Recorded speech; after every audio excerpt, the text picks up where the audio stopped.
जी। तो आज से हम लोग एक बार फिर से भगवान की कृपा हुई हम सब ने गीता को पुनः फिर से आरंभ करने का संकल्प लिया। तो आज पहला दिन है। तो आज का से सत्र आरंभ करते। वो आरंभ करने से पहले गीता का ध्यान करते हैं हम लोग, गीता माता का। हाँ, और ध्यान श्लोक पढ़ लेता हूँ मैं, आप सुने, ध्यान करें या साथ में पढ़ भी सकते हैं।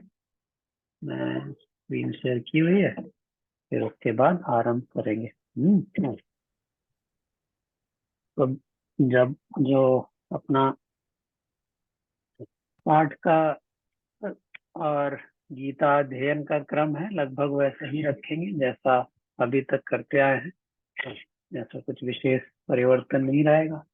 कुछ लोग पुराने हैं तो अब वो धीरे धीरे याद करने का प्रयास कर सकते हैं। जो लोग नए हैं वह फ्लुएंसी के साथ एकदम तेजी से अच्छे से पढ़ने का अभ्यास, गाने का अभ्यास कर सकते हैं। और अर्थ का अध्ययन और अभ्यास तो सबको करना ही है। तो ध्यान श्लोकों से आरंभ करते हैं आज।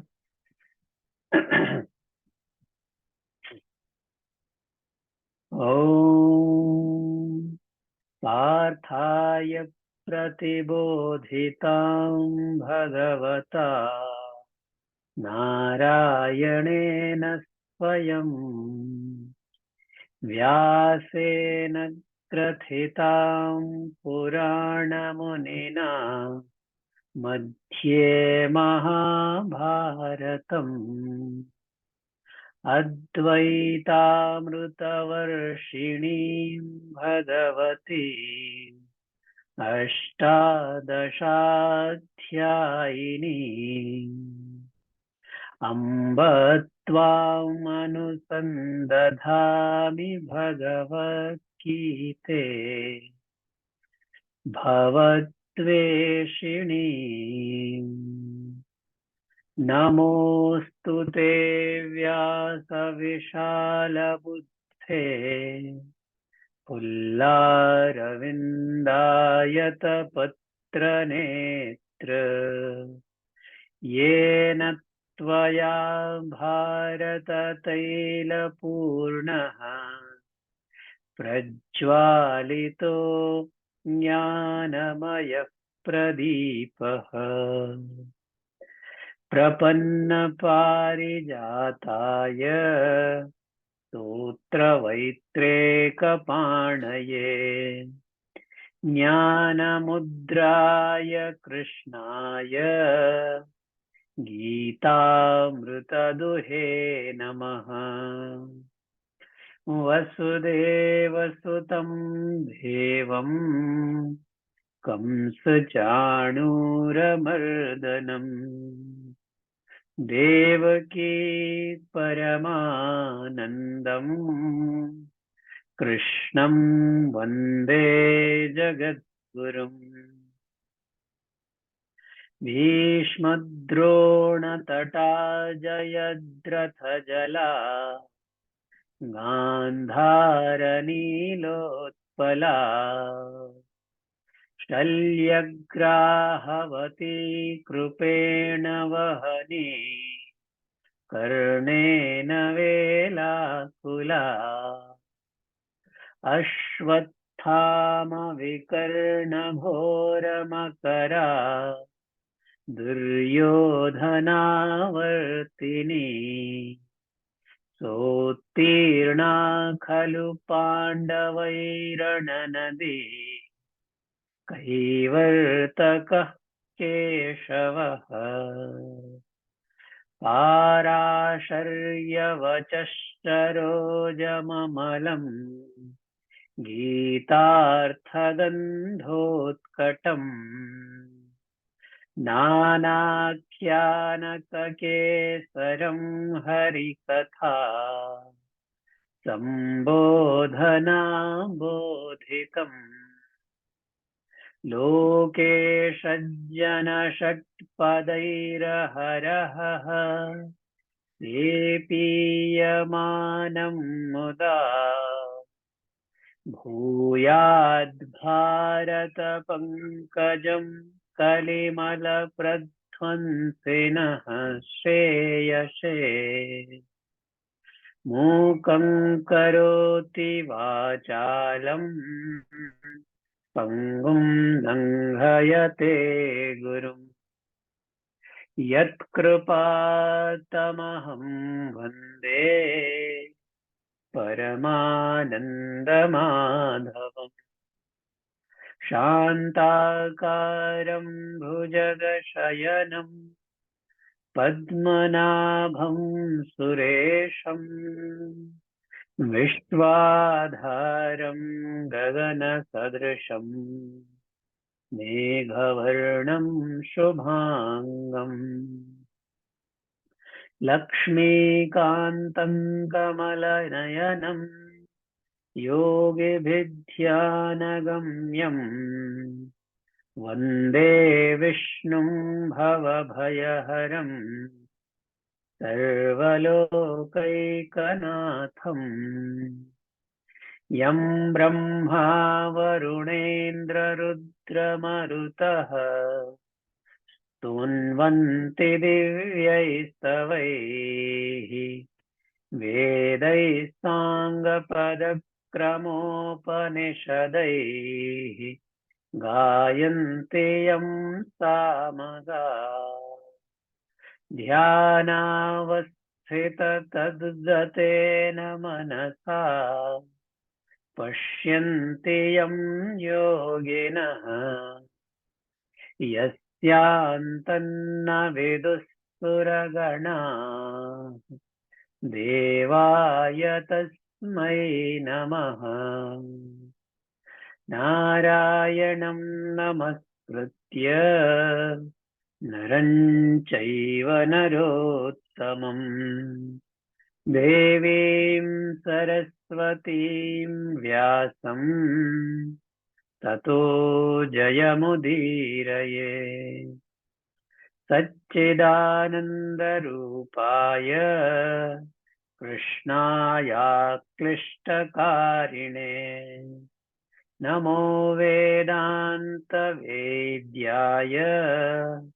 गुरवे बुद्धिसाक्षिणे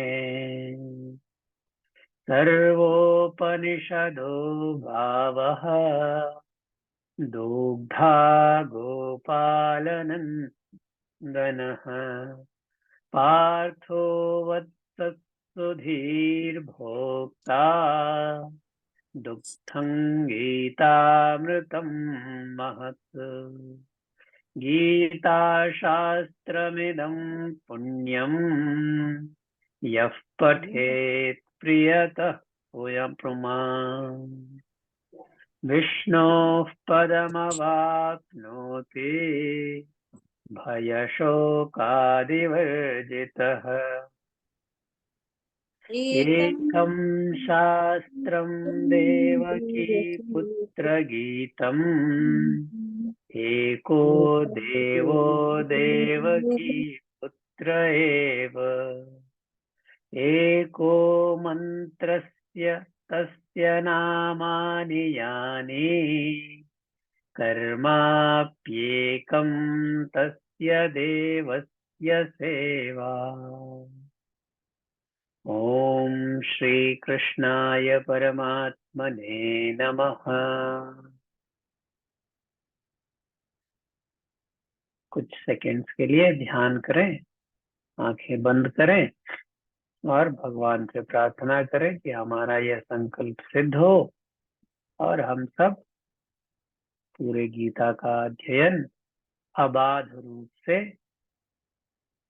आद्यंत कर पाए।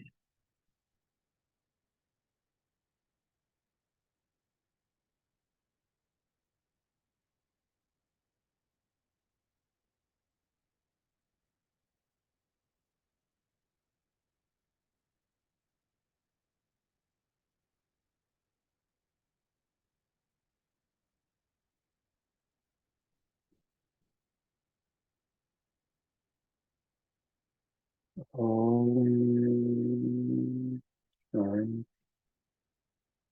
शांति शांति।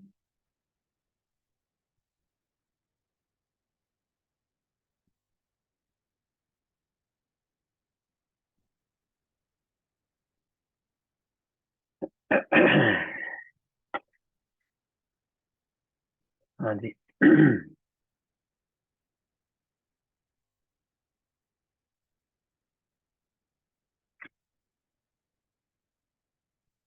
तो हम में से लगभग सब लोग तो जानते ही हैं गीता का महात्म्य। हाँ, तो उसके विषय में अधिक चर्चा करने की आवश्यकता नहीं है, सीधे ही आरंभ कर सकते हैं।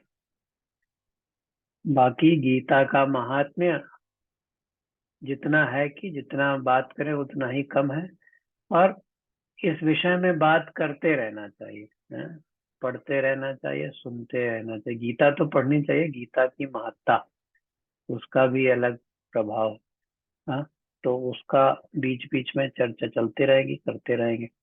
अभी तो भगवत गीता जो है, कुछ बहुत बेसिक बात है वो बता देता हूँ, फिर अध्याय में चलते हैं। कई बार हम में से, अब कम से कम हम लोग जो अध्ययन कर रहे हैं, इनको तो यह भ्रम नहीं होना चाहिए। कुछ लोगों को, बहुत लोगों को पता ही नहीं होता कि श्रीमद् भागवत क्या है और भगवत गीता क्या है। हम्म, है ना। तो कई बार लोग कहते हैं हम भगवत गीता पढ़ रहे हैं, अच्छा भागवत पढ़ रहे हैं या भगवत गीता पढ़ रहे हैं, पता ही नहीं चलता। तो भगवत गीता अलग है और श्रीमद् भागवत अलग है, तो श्रीमद् भगवत गीता कहते हैं। तो क्या अलग है, श्रीमद् भगवत गीता क्या है और श्रीमद् भागवत क्या है, या श्रीमद् भागवत महापुराण कहते हैं। तो श्रीमद् भागवत पुराणों के अंदर के में आता है। दोनों ही महर्षि वेद व्यास जी द्वारा रचित हैं। श्रीमद् भागवत महापुराण और बड़ा विस्तृत ग्रंथ है। सब भगवत गीता, महाभारत आदि आदि की रचना करने के बाद अंत में व्यास वेद व्यास जी ने भागवत महापुराण का की रचना की। हाँ, तो जो भागवत कथा होती है वह श्रीमद् भागवत पर आधारित कथाओं का श्रवण और पंडित जी लोग और कथावाचक लोग कथा करते हैं उसका। वो बहुत अद्भुत अद्वितीय ग्रंथ है, उसकी अलग महिमा है। भगवत गीता पर उससे अलग है। भगवत गीता कहाँ पर आता है, यह महाभारत के बीच में ही आता है। जो महाभारत महाकाव्य की रचना की, जो अपने इतिहास में आता है। रामायण महाभारत ये इतिहास में कहे जाते हैं। हम्म, तो महाभारत के भीष्म पर्व में जो संवाद है, यह संवाद संवाद वस्तुतः पहले संजय और धृतराष्ट्र के बीच आरंभ होता है, और संवाद के भीतर फिर भगवान श्री कृष्ण और अर्जुन का संवाद है। उस संवाद का वर्णन भगवत गीता में है। 18 अध्याय है, 700 श्लोक है।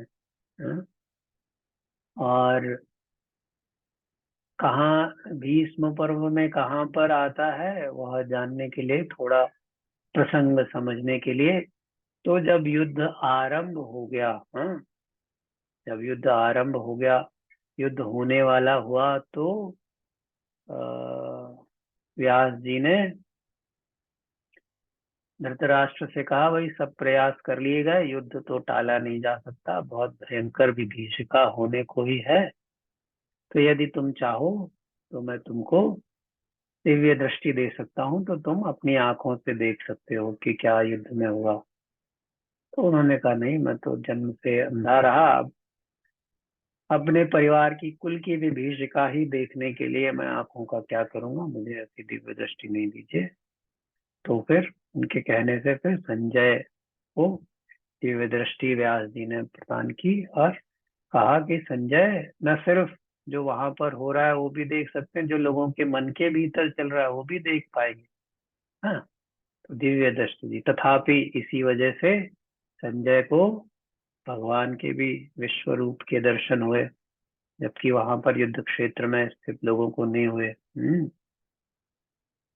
तो ऐसे संजय को दिव्य दृष्टि मिली और संजय से धृतराष्ट्र ने, अच्छा, यह भी बात आती है कि जब महाभारत ग्रंथ में यह जो संजय और धृतराष्ट्र का संवाद है, और उस संवाद के भीतर जो अर्जुन और भगवान श्री कृष्ण का संवाद है, यह युद्ध के आरंभ में नहीं वर्णन करके युद्ध के बीच में वर्णन होता है, कि जब संजय पहले युद्ध क्षेत्र में ही थे, अब तक जब तक भीष्म पितामह थे। जब भीष्म पितामह वीर गति को प्राप्त हुए, तब संजय युद्ध भूमि से वापस आ गए, और तब वहां पर धृतराष्ट्र ने उनसे पूछा कि क्या हुआ, युद्ध में क्या हो रहा है, तो वह मुझे बताओ।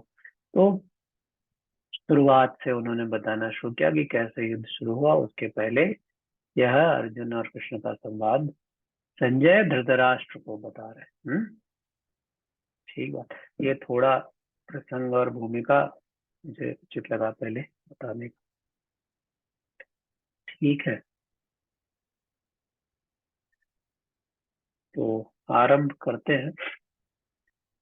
तो क्रम तो अपना वैसे ही रखेंगे कि दोहराएंगे, जैसे दोहराते रहे, फिर उसके बाद अर्थ देखेंगे। तो पहला श्लोक करने के लिए भूमिका आप करेगी। जी भैया। ओम श्री परमात्मने नमः। अथ प्रथमोऽध्यायः। अर्जुन विषाद योगः। धृतराष्ट्र उवाच धर्मक्षेत्रे कुरुक्षेत्रे। ओम श्री परमात्मने नमः। अथ प्रथमोऽध्यायः। अर्जुन विषाद योगः। धृतराष्ट्र उवाच धर्मक्षेत्रे कुरुक्षेत्रे।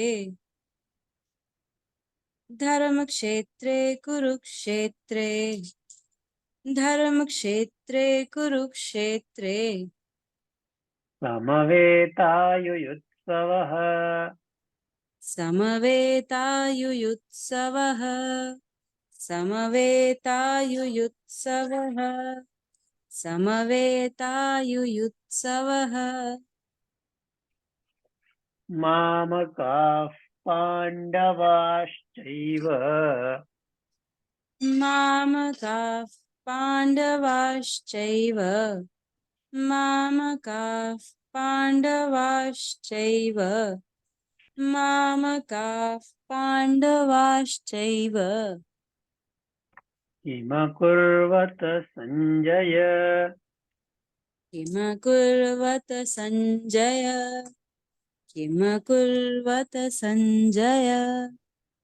किमकुर्वत सञ्जय। धर्मक्षेत्रे कुरुक्षेत्रे समवेतायुयुत्सवः। धर्मक्षेत्रे कुरुक्षेत्रे समवेतायुयुत्सवः। धर्मक्षेत्रे कुरुक्षेत्रे समवेतायुयुत्सवः। धर्मक्षेत्रे कुरुक्षेत्रे समवेतायुयुत्सवः। मामकाः पाण्डवाश्चैव किमकुर्वत सञ्जय। मामकाः पाण्डवाश्चैव किमकुर्वत सञ्जय। मामकाः पाण्डवाश्चैव किमकुर्वत सञ्जय। मामकाः पाण्डवाश्चैव किमकुर्वत सञ्जय। धर्मक्षेत्रे कुरुक्षेत्रे समवेतायुयुत्सवः। मामकाः पाण्डवाश्चैव किमकुर्वत सञ्जय। धर्मक्षेत्रे कुरुक्षेत्रे समवेतायुयुत्सवः। मामकाः पाण्डवाश्चैव किमकुर्वत सञ्जय धर्मक्षेत्रे कुरुक्षेत्रे समवेतायुयुत्सवः मामकाः पाण्डवाश्चैव किं कुर्वत सञ्जय धर्मक्षेत्रे कुरुक्षेत्रे समवेतायुयुत्सवः मामकाः पाण्डवाश्चैव किं कुर्वत सञ्जय। हाँ जी। तो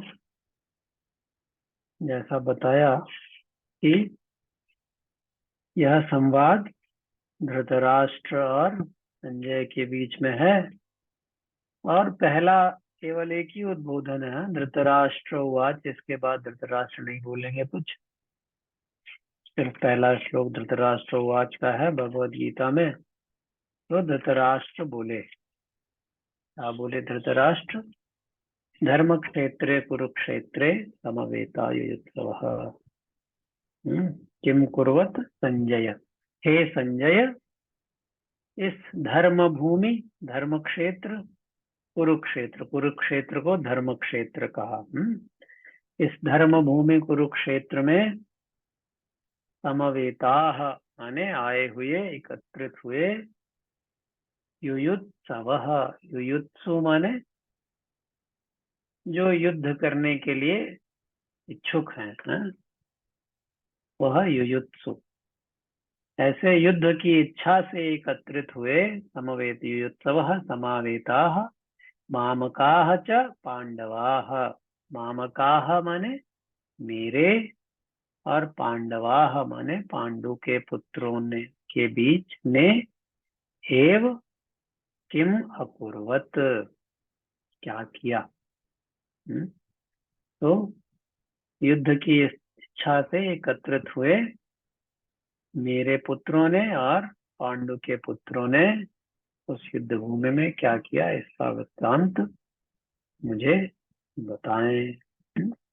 इस प्रश्न से भगवत गीता का आरंभ होता है और फिर संजय विस्तार से बताते हैं कि युद्ध क्षेत्र में क्या क्या हुआ।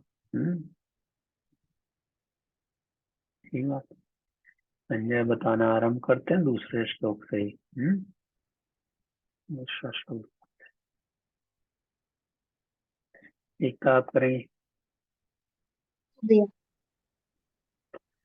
संजय उवाच दृष्ट्वा तु पाण्डवानीकम् संजय उवाच दृष्ट्वा तु पाण्डवानीकम् दृष्ट्वा तु पाण्डवानीकम् दृष्ट्वा तु पाण्डवानीकम्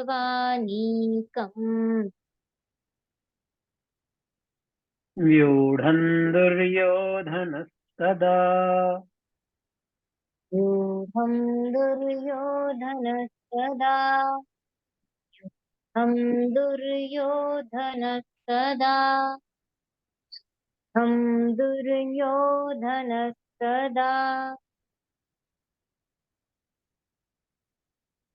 आचार्यमुपसंगम्य आचार्यमुपसंगम्य आचार्यमुपसंगम्य आचार्यमुपसंगम्य राजा वचनमब्रवीत्। राजा वचनमब्रवीत्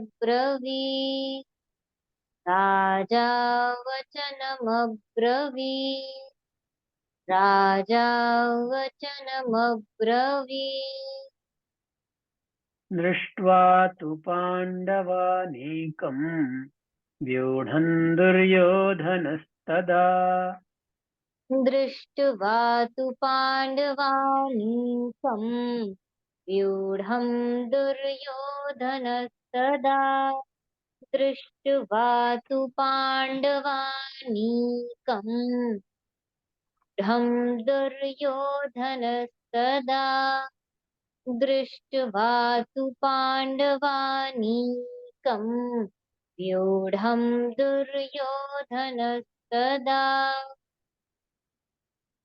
आचार्यमुपसंगम्य राजा वचनमब्रवीत्। आचार्यमुपसंगम्य राजा वचनमब्रवीत् आचार्यमुपसंगम्य राजा वचनमब्रवीत् आचार्यमुपसंगम्य राजा वचनमब्रवीत् दृष्ट्वा तु पाण्डवानीकम् व्यूढम् दुर्योधनस्तदा आचार्यमुपसंगम्य राजा वचनमब्रवीत्। दृष्ट्वा तु पाण्डवानीकम् व्यूढं दुर्योधनस्तदा आचार्यमुपसंगम्य राजा वचनमब्रवीत् दृष्ट्वा तु पाण्डवानीकम् व्यूढं दुर्योधनस्तदा आचार्यमुपसंगम्य राजा वचनमब्रवीत् दृष्ट्वा तु पाण्डवानीकम् व्यूढं दुर्योधनस्तदा आचार्यमुपसंगम्य राजा वचनमब्रवीत्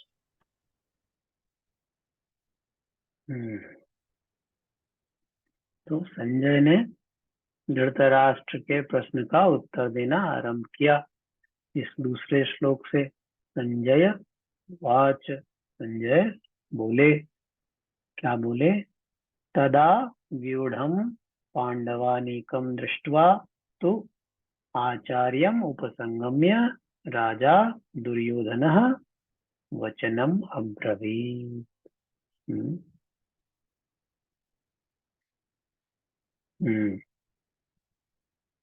तो संजय ने उस समय व्यूढ़म पांडवानीकम, व्यूढ़म माने जो युद्ध में एक रचना से खड़े हुए हैं, वज्र व्यूह से व्यूह बनाया हुआ है, ऐसी स्थिति में पांडवानीकम, पांडव की सेनाओं को देखकर आचार्यम उपसंगम्य, द्रोणाचार्य के पास जाकर, गुरु थे भाई द्रोणाचार्य, तो उनके पास गए। कौन गया? राजा दुर्योधन वचनम अब्रवीत। तो हाँ, गुरु द्रोणाचार्य के पास जाकर राजा दुर्योधन यह वचन बोले। क्या वचन बोले? तो आगे के श्लोक में है। अच्छा, थोड़े बहुत इसमें नुआंसेस है, बहुत विस्तार में अर्थ कर सकते हैं, आप भी पढ़ें तो आनंद आएगा। जितना विस्तार में पढ़ेंगे। अच्छा, राजा क्यों कहा दुर्योधन को? तो राजा नहीं थे, युवराज थे। द्रोणाचार्य के पास ही क्यों गए होंगे दुर्योधन? दुर्योधन ही क्यों गए? अर्जुन किसी के पास क्यों नहीं? अर्जुन तो यह सब चीजें ढूंढेंगे, खोजेंगे तो मिलेगा। तो ऐसे संजय ने बताया कि गए और बोले। क्या बोले वो आगे आएगा, संजय बताएंगे, तो उसको कल करते हैं।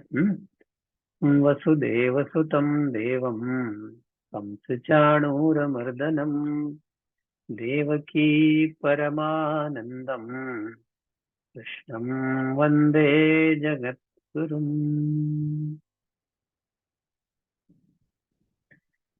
अच्छा, मैं बताते बताते खोज रहा था अपनी डायरी की। पिछले बार शुरुआत में मैंने कुछ सोचा था, कुछ बता के शुरू करने के लिए, मिल गया हो। अच्छा, ज्यादा कुछ नहीं है, थोड़ा ये है। वैसे तो आप सब लोग अच्छा उच्चारण करते ही हैं, बट एक दो चीजें ध्यान देने की है कि जो स्वर होते हैं अपने हिंदी में, संस्कृत में भी, जिसको अंग्रेजी में तो क्या वॉल्स होते हैं, वॉल्स, हिंदी में संस्कृत में स्वर होते हैं।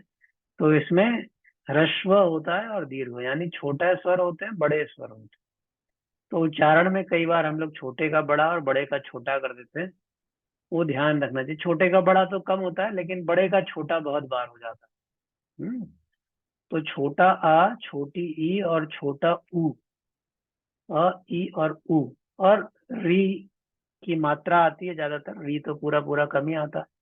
तो ये तीन जो है, चार, आ ई ऊ और री, यही खाली ह्रस्व हैं, ठीक है। इसके अलावा जितने भी है ना, वह सब दीर्घ स्वर होते हैं, यानी आ, ई, ऊ, ए, आए, ओ, आओ, हाँ, ये सब दीर्घ है। तो कई बार हम सब ए और ओ को छोटा कर जाते हैं, औ को भी छोटा कर जाते हैं। वो थोड़ा अपना उत्तर भारत में ज्यादा भाषा का जैसा हिंदी का है, तो उसमें उसको छोटा कर देते हैं। ई को भी, बड़ी ई को भी कई बार छोटा कर, तो नहीं, को जो दीर्घ है उसको दीर्घ उच्चारण करें। एक बात यह है। दूसरी बात, जो संयुक्त अक्षर आते हैं जब आप संस्कृत का उच्चारण करेंगे, तो उसमें, अच्छा, दूसरा, अच्छा, लघु प्राण और महाप्राण, हाँ, वर्ण जो है व्यंजन, उसमें जैसे स्वर में ह्रस्व स्वर और दीर्घ स्वर का ध्यान रखना है, ऐसे ही व्यंजन में लघु प्राण और महाप्राण कहते हैं। हाँ, तो ज्यादातर एक लघु प्राण फिर एक महाप्राण होता है, जैसे क, उसके बाद ख, ख महाप्राण है, हाँ, ग के बाद घ, ख, भ, हाँ, ह, ये महाप्राण। इसमें जो है महाप्राण कहते हैं, प्राणवायु ज्यादा निकलती है।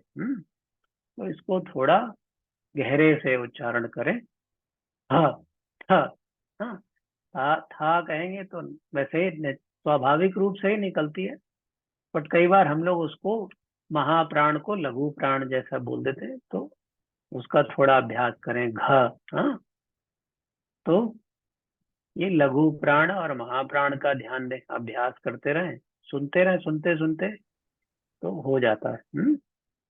ह्रस्व स्वर, दीर्घ स्वर, लघु प्राण, महाप्राण, ठीक, ये दो चीजें मोटी मोटी बातें, ज्यादा कोई ऐसा कठिन नहीं है।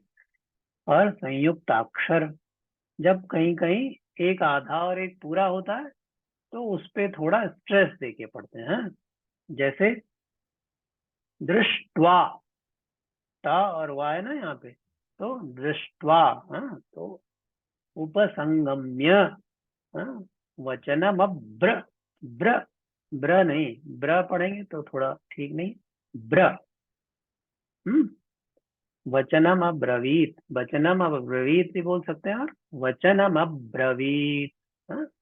तो जहाँ संयुक्त अक्षर है उस पे थोड़ा स्ट्रेस का देंगे, तो और अच्छा पाठ उच्चारण हो जाएगा। ठीक, ये तीन मोटी मोटी बातें हैं, बाकी और जो थोड़ा बहुत है नुआंसेस, जो तो हम ठीक करते चलते ही थे, आगे भी ठीक करते चलेंगे।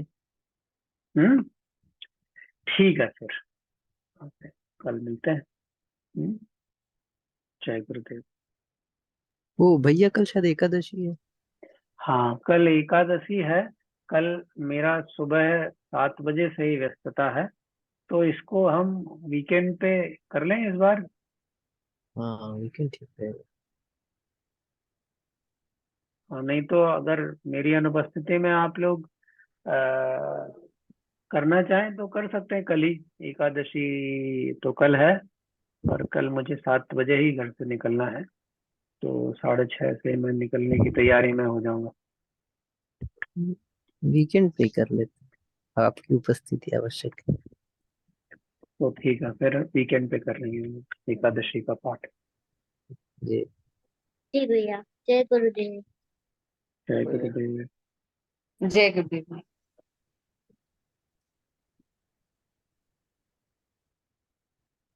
जय गुरुदेव।